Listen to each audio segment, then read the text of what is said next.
என்னை 10 மாதங்கள் கருவறையில் சுமந்தவள் என் தாய் என்றாள்.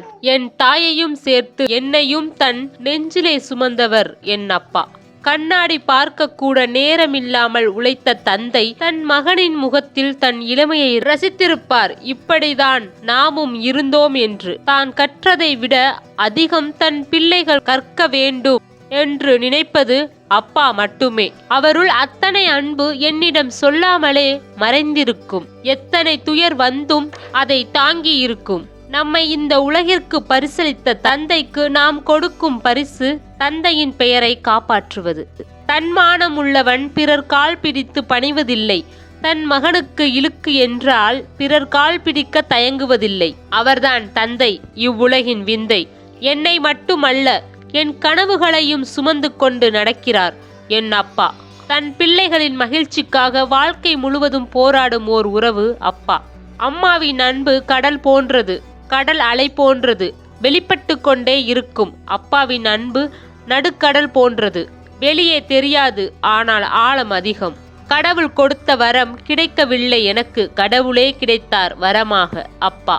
அப்பா என்றால் வெறும் வார்த்தை இல்லை, வலிமை, நம்பிக்கை, நடிக்க தெரியாத நிஜ கதாநாயகன் அப்பாதான்.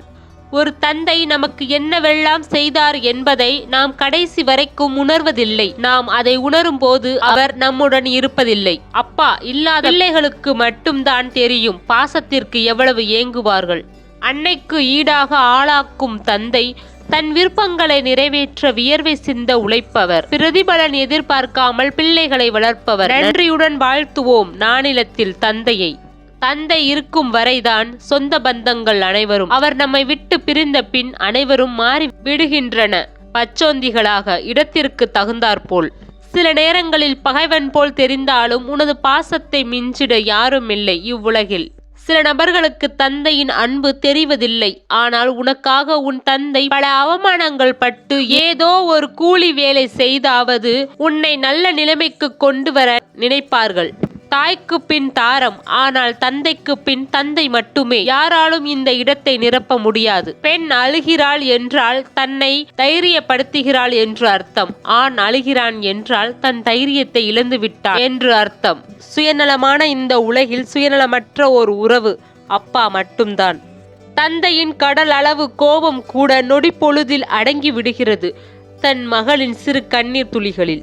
ஆணாக பிறந்திருக்கலாம் என ஏங்கும் பெண்ணே, கட்டுக்கடங்காத கண்ணீரை அடக்கி சிரித்துப்பார். அந்த ஆசையே அடியோடு போய்விடும். ஆணின் மறுமுகத்தை அறிய அம்மாவினால் மட்டுமே முடியும். ஆணின் கண்ணீர் அவ்வளவு எளிதாக இமைகளை விட்டு வெளியில் வருவதில்லை. ஏனெனில் தன் கண்ணீர் துளிகள் மற்றவர்களை கலங்கடித்து விடும் என்பதற்காகவே. தனக்காக அழுத பெண்ணையும் தன்னை அளவைத்த பெண்ணையும் ஆண்கள் ஒருபோதும் மறப்பதில்லை. ஆண் என்பவன் அழத் தெரியாதவன் அல்ல, கண்ணீரை மறைத்து வைக்க தெரிந்தவன். அன்பில்லாதவன் அல்ல, அன்பை மனதில் வைத்து சொல்லில் வைக்க தெரிந்தவன். பணம் தேடுபவன் அல்ல, தன் குடும்பத்தின் தேவைக்காக தன்னிலை மறந்து ஓடுபவன். சிரிக்க தெரியாதவன் அல்ல, சிரிக்க மறந்து சிந்தனையில் ஆழ்ந்திருப்பவன். கரடு முரடானவன் அல்ல, நடிக்க தெரியாமல் கோபத்தை கொட்டிவிட்டு வருந்துபவன். ஆண் என்றால் ஆணவம், அதிகாரம் என்று நினைத்து கொண்டிருக்கிறார்கள். உண்மையில் ஆண் என்பவன் அன்பானவன், தன் அன்பினை வெளிக்காட்ட தெரியாதவன். உன் மனதில் தனக்கானவர்களின் சந்தோஷத்திற்காக தன்னை தியாகம் செய்பவன். தந்தையாக, அண்ணனாக, தம்பியாக, குடும்ப தலைவனாக, மொத்தத்தில் சுமை தாங்கியாக தன் இதயத்தில் சுமந்து வாழ்ந்து கொண்டிருக்கும் தலைமகன். ஆணின் கோபம் பெண்ணின் கண்ணீரில் கரைந்து போகும். பெண்ணின் கோபம் ஆணின் அன்பில் அணைந்து போகும். வலியை கல் தாங்கிக் கொள்ள அதை ஆழமாக செதுக்கி ரசிப்பவன் சிற்பி. தன் வலியை தானே தாங்கிக் கொண்டு தன்னை தானே அழகாக செதுக்கி ரசிப்பவன் ஆண் அழகன். தலைக்கு மேலே உட்கார வைத்து அழகு பார்க்கும் அப்பாவை நம்மால் ஒரு நாள் தலை குனிய வைத்து விடக்கூடாது. தான் தடுமாறி விழுந்த இடங்களில் தவறிக்கூட மகன் விழக்கூடாது என நினைப்பவர் அப்பா.